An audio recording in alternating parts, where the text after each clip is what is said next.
Meus pais eram muito católicos, cristãos. A minha casa ficava na Alameda Casabranca com Alameda Santos.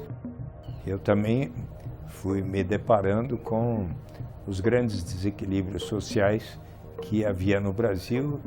Afinal, será que pode ser diferente? E o que é o socialismo? O que é o comunismo? O que é o marxismo? Quase que me deu assim como que um estalo, né? Lutar para que o Brasil se torne uma nação mais igualitária, mais justa.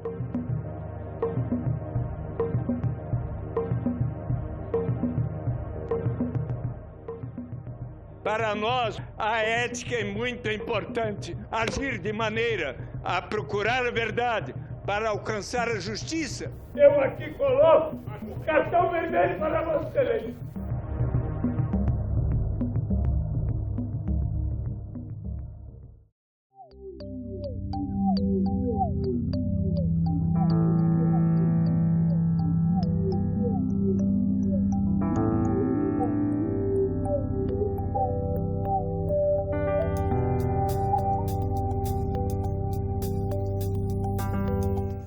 A minha mãe, Filomena Matarazzo Suplicy,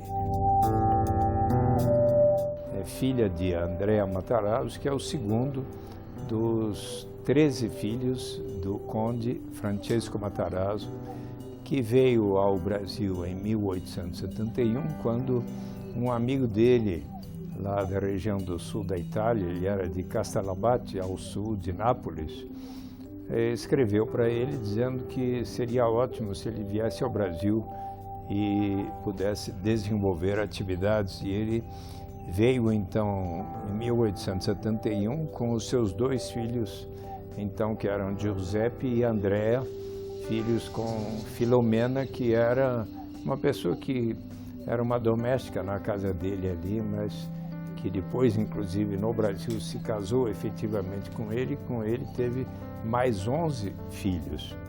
Ele, primeiro no Rio de Janeiro, depois foi para Sorocaba, onde iniciou uma série de atividades de indústria e de comércio, com um grande tino comercial. Ele procurava produzir e vender, sobretudo, bens de primeira necessidade, como banha e comestíveis. Daí foi para São Paulo, onde nos anos 30 ele tinha o maior conjunto empresarial brasileiro e da América Latina, as Indústrias Reunidas, Fábrica Matarazzo, e que foram um sucesso econômico e que contribuiu muito para a industrialização brasileira. O Suplicy tem ascendência francesa. Eu não sei exatamente a data em que os meus antepassados franceses da família Suplicy chegaram no Brasil. Meu avô, Luiz Suplicy, fundou o escritório Suplicy no século XIX ainda, lá em Santos, um escritório de corretagem de café, eram corretores, e meu pai, muitos anos, trabalhou como corretor de café, de algodão, de outros produtos. Meu pai era Paulo Cochrane Suplicy. Ele faleceu em 1977, aos 80 anos de idade. Em 1937, meu pai mudou de Santos para São Paulo, ali fundou o escritório Suplicy. E meu avô havia dado para a minha mãe, portanto, para a minha família com meu pai, uma boa casa logo no terreno vizinho. Portanto, a minha casa ficava na Alameda Casabranca com Alameda Santos. No jardim tinha um espaço para jogar futebol com os irmãos e amigos. O senhor era bom de bola? Era bom de bola. Eu era da seleção do meu time no Colégio São Luís, da minha classe.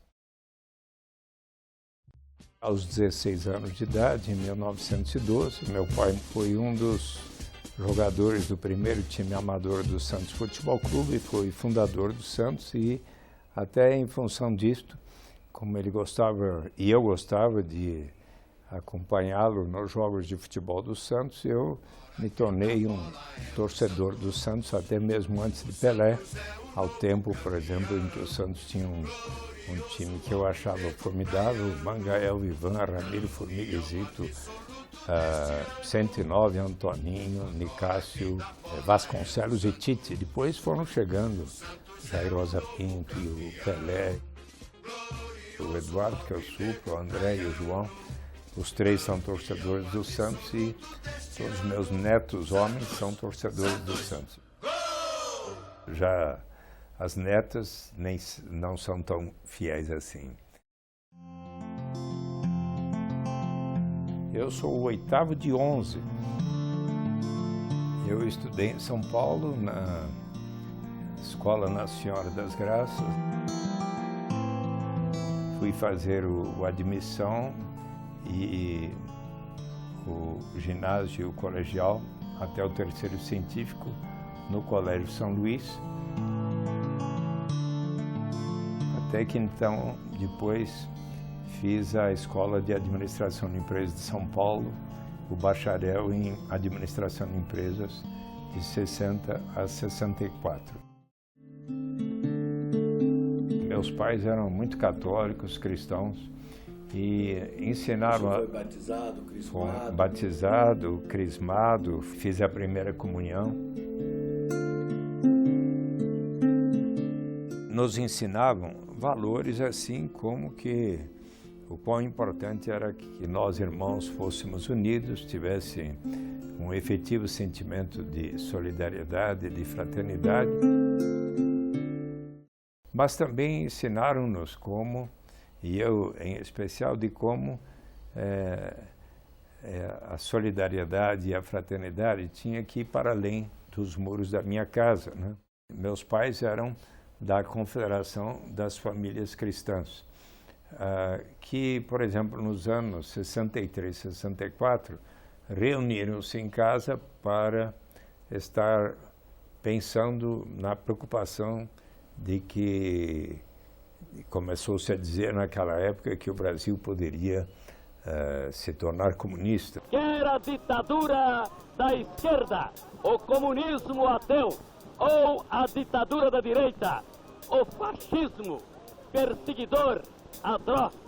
Todos os que colaboravam para a sabotagem da pátria, todos aqueles que traíam a nossa família, devem ser expurgados da vida pública do país. Havia a Guerra Fria e havia partidos comunistas e governos comunistas, e meu pai tinha uma certa preocupação com respeito à questão do comunismo como algo que fosse afetar, vamos dizer, a religião, o catolicismo. Ele era muito católico. Na minha casa houve reuniões de organização, por exemplo, da Marcha da Família.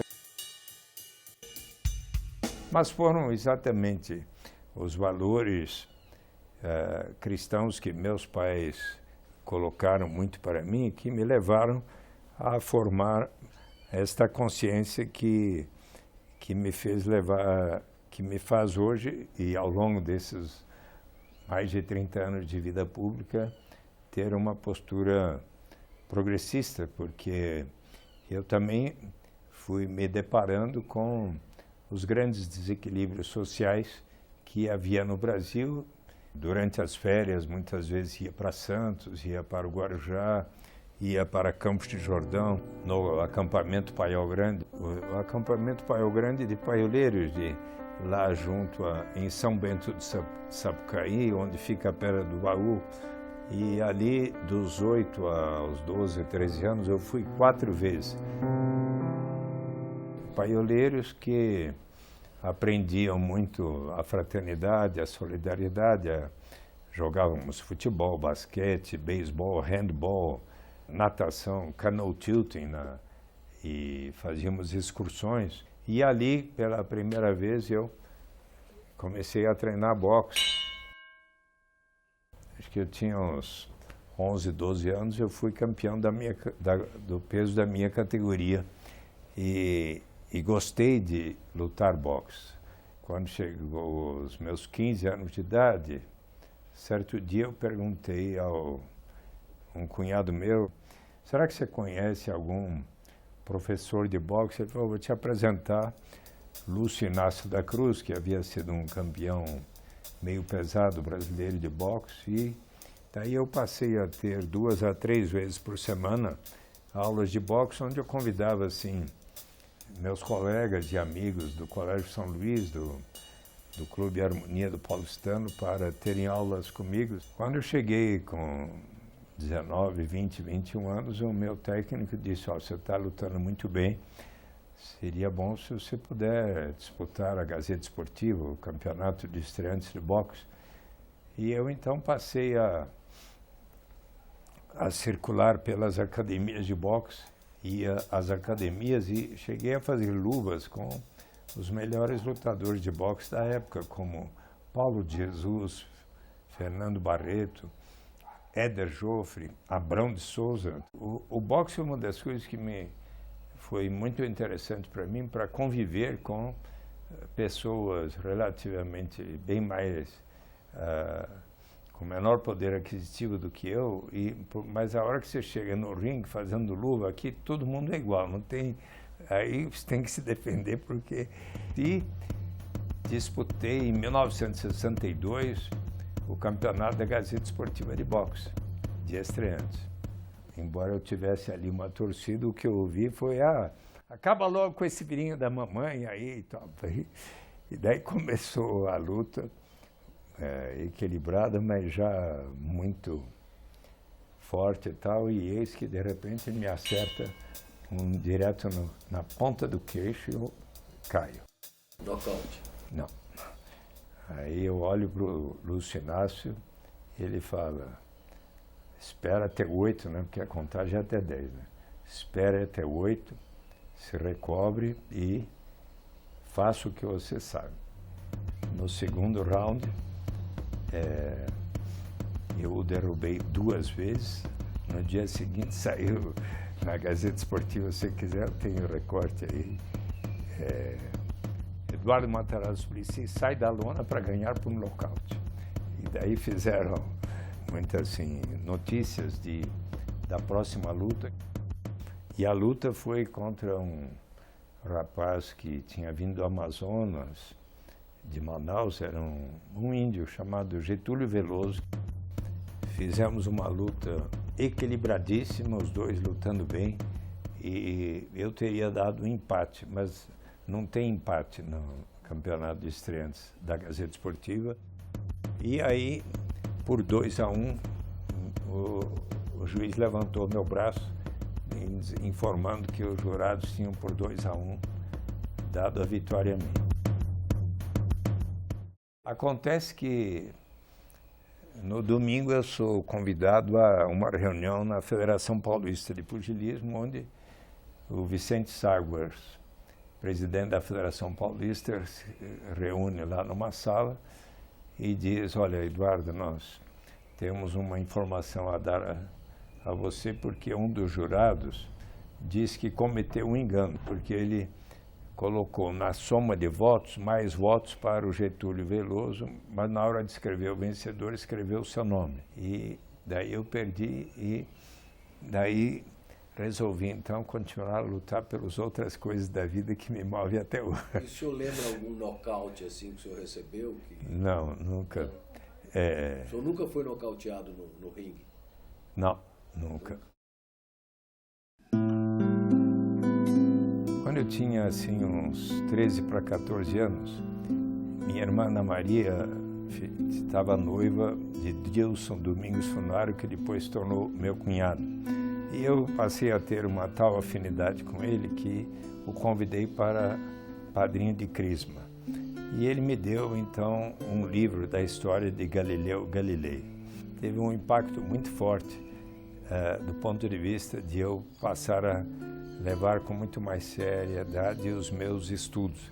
Eu passei a ser um melhor aluno, passei a ter, digamos, a paixão por aprender, a conhecer as coisas e a buscar a verdade naquilo que eu aprendi com os grandes cientistas da história da humanidade ao ler as suas histórias. Essa mesma busca levou-me na adolescência, dos 18, 19, 20 e poucos anos, a querer saber com os amigos por que no Brasil havia tantas diferenças de classes, como é que havia no meu meio pessoas que eram tão ricas e outras pessoas que, ao observar pela cidade onde eu vivia ou pelo interior onde às vezes eu ia, e comecei a ver tantas diferenças sociais e comecei a me perguntar e a conversar com amigos, afinal, será que pode ser diferente? E o que é o socialismo? O que é o comunismo? O que é o marxismo? O que é... E naquela época também surgiu um movimento cristão progressista e eu ia às vezes e certo dia me interessei muito de assistir na Igreja dos Dominicanos 10 palestras que o Frei Carlos Josafá, que é um amigo assim que precedeu pessoas como o Frei Beto, como Leonardo Boff, com quem eu tenho muita amizade, estes dois. Frei Carlos Josafá fez uma sequência de 10 aulas sobre a Pater in Terras e a Mater Magistri, que eram as encíclicas de João 23 e dizendo de como eram importantes os valores do cristianismo, mas de uma forma progressista também.